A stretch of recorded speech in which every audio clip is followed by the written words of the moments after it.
ಇವಾಗ ಮಾಡಿ ನೋಡಿ ಎಷ್ಟು ಚೆನ್ನಾಗಿದೆಯಲ್ಲ. ಎಲ್ಲರೂ ಲೈಕ್ ಮಾಡಿ. ಇದಕ್ಕೆ ಒಂಚೂರು ದ್ರಾಕ್ಷಿ ಸೊಪ್ಪು, ಆಮೇಲೆ ಪೊಮಗ್ರಾನೇಟ್, ಆಮೇಲೆ ಮೆಣಸಿನ್ಕಾಯಿ ಹಾಕಿ, ಮೊಸರು ಹಾಕಿ, ಅದನ್ನೆಲ್ಲ ಹಾಕಿ ಮಿಕ್ಸ್ ಮಾಡಿ. ಮೊಸರು, ಉಪ್ಪು, ದ್ರಾಕ್ಷಿ, ದಾಳಿಂಬೆ, ಮೆಣಸಿನ್ಕಾಯಿ, ಕೊತ್ತಂಬರಿ ಸೊಪ್ಪು, ಕರ್ಡ್ ಆ್ಯಂಡ್ ರೈಸ್, ತಣ್ಣಗಾಗಲು ಬಿಟ್ಟಂಥ ರೈಸ್. Curd rice ready. ಈ ಬೇಸಿಗೆಯಲ್ಲಿ ಸವಿಯಲು ಸಿದ್ಧ. ಇಟ್ಕೋ ಇಟ್ಕೋ ಹಿಂಗೆ ಮಾಡು.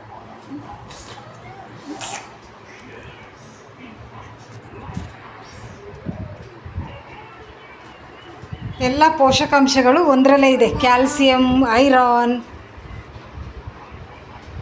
ಕಾರ್ಬೋಹೈಡ್ರೇಟ್ ಎಲ್ಲನೂ ಒಂದೇ ಫುಡ್ಡಲ್ಲಿದೆ. ರುಚಿಯಾದ